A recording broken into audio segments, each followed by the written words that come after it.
You see, this last episode, what we just show, it's not so easy for people to watch this, not for everybody. Because there is the story on a personal level, how people suffered, and at the same time they think it's very political. And then it goes, then people start to change. And politics, it's not good for people, politics. And I found out that people more and more mistrust politicians, and they go like, it's they. And I don't know what has to change in that matter, but I think it's important that politicians become people. If we are talking about, what are people, they should become people. Well, have you thought about that? Maybe it's who protects us from those who say they're protecting us.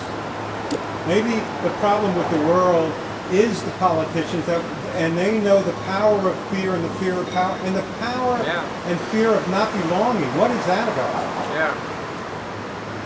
So maybe we've been following the same thing because we think we need somebody to tell us how to live.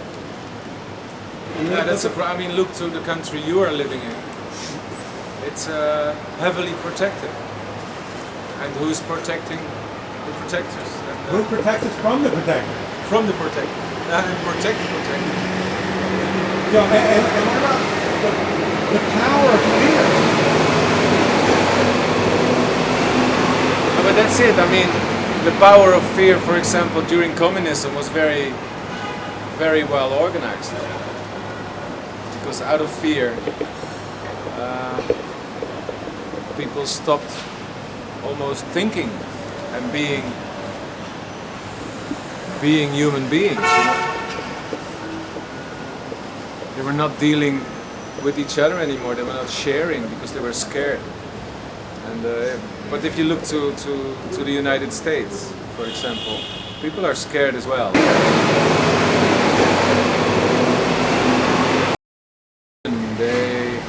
I don't know. It's for me that's scary, and for me it's hard to see it happening, and I don't know what to do about it. Well, you are doing something about it. You're making these video letters. Yeah, but yeah. Sure. And what do you want us to walk away from seeing these video letters? What does it say about us? What do you learn? What is going on here? What do you mean here? Here in this world, in this life that we have, we have this story that you just saw, and I watched you watching that story. Because I could tell this was a very intense story for you. This one? Yeah. Yeah, but that's because I wasn't prepared for the reactions of some people, and they got really furious with us as well because they saw us as traitors, that we were telling the wrong story, and that Yes, it's only because they say all the time, look at us in Serbia. We never, all the Croat people still live here. We never expelled anyone from here. Yeah, but isn't that what they all say? It's like during. Well, they don't say this in Bosnia. Yeah, Nobody ever says in Bosnia that only the Serbs were doing bad things or the Muslims didn't do anything or that Srebrenica is not true. Nobody ever said it from both sides. So I guess you have to be there not to. Yeah, but what's interesting, after World War II, all of the people in... Okay, I have a question for you. So, what do you think the last person on the planet would say? The last person. I'm lonely. And what do you think the last person on the planet would say? I don't know. To whom? To whom? To whom is a good question. Well, my theory is the last person on the planet would say the same thing as people say in war. I was just following orders. Yeah. Well, that's what people do, and that's what people like to do, actually. You learn it at school. There it starts. Right. But there is something wrong with your concept. There will be no last person on the planet. What is this? Just one person? Is that your fantasy? The guy who pushed the button, maybe. Maybe not. And then it's a guy.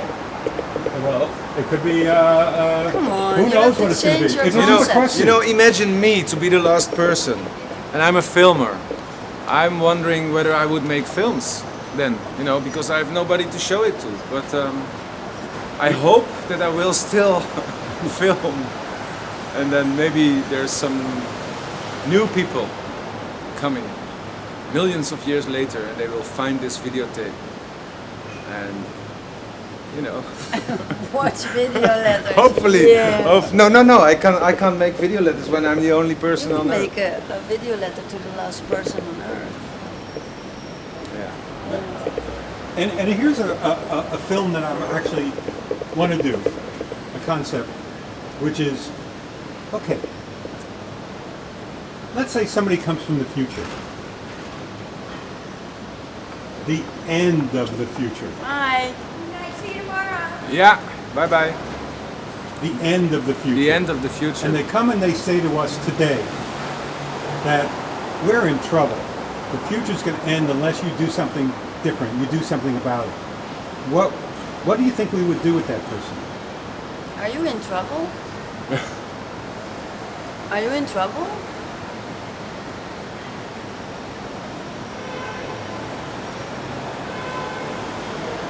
Why do you ask? Well, I don't know. It's such.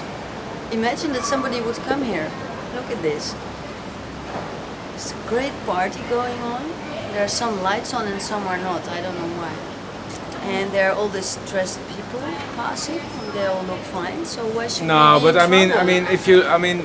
If they come from the future, people coming from the future is I for wish I me. could. It's like my children, or maybe their children, and I meet more and more people who are kind of young people who don't like anymore what we are doing.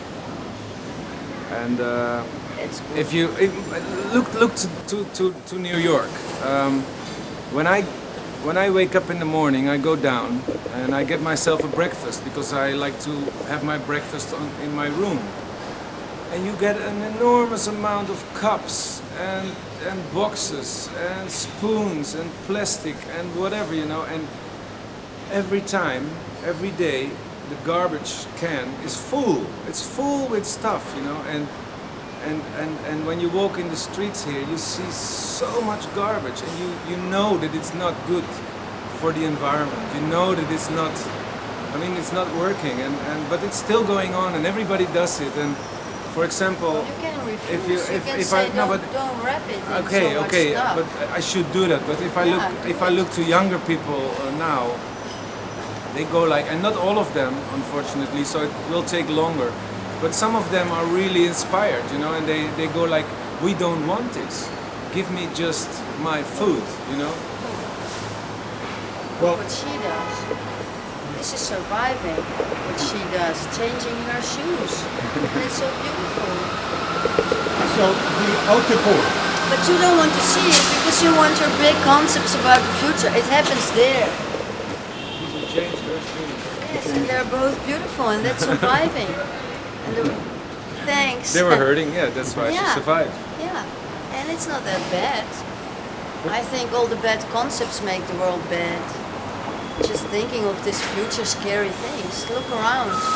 There's so many beautiful things. No, And but people you know, should be humble. you know, I must. What I opposite? yeah, okay, sorry. Yeah. You are talking all the time about bad things, and that makes the world bad. You should talk, or you don't have to do anything. No, but you should try. he wants positive answers. So I don't know what he wants, but these questions are based on this huge concepts of I don't know. It's just moving air. You know, why should you do it? People should, I think, be a little bit more humble about the beautiful things that they are here and enjoy and dance and have good time instead of worrying about the last person on earth. come on. I mean, we made a film which is called The Making of the Revolution, and it's about a young group, 100,000 people, young people, The Autoport. and they made a revolution in Serbia, Yeah, the Autoport. Otpor. Right. Yeah, I saw the film. And they did it based on non-violent resistance because they thought and they knew that this was the only thing which could work against a very aggressive regime and against a very violent regime. And what made me really happy and thrilled when it really became a revolution without bullets, without blood, it just took over. And it was not the group who took over, it was all the people took over and said, we don't want this anymore. And it was based on the Gandhi methods, let's say.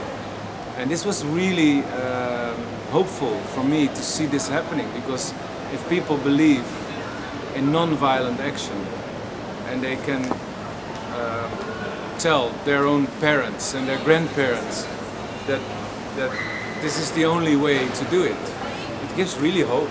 And you can see it happening all over the world at the moment. You can, I mean, it happened in Ukraine, it even happened in an Arabic country, and it will happen more and more. And I think when it really comes to people's mind that this is the way to do it, to fight a regime or to fight what you don't want, like the anti-globalists. They don't want violence, they want it on a peaceful way. And I think it's going to work. Well, it's interesting because the Otapor and Thomas Jefferson were both aware of the same thing, is that you can't put down the people. Yeah. No matter how much power you think you have, exactly. The people are eventually, because it's not the adults, it's the young people, because they're fighting for their future, and they can't lose. Yeah. And that's what the Otapor was about. Yeah. Is and the best thing that ever happened was when Milosevic called them terrorists. Yeah. That was, because then they walked around with nerd glasses and looked like, with T-shirts saying I'm a terrorist. Yeah. Okay. So let's hope and do our things and do, the only thing what you can do, and that's what we tell people, change yourself. It sounds like a cliche, but if you change yourself, you can change others. And if it works, it works, and if it doesn't, next generation. Is it okay if I use this in the documentary? Sorry? Is it okay if I use this in the documentary? Yeah, it's no problem. My name is Eric van den Broek. In America they say Van den Broek. Okay, great. I'm going to film you some more, but I want to get that so we had that.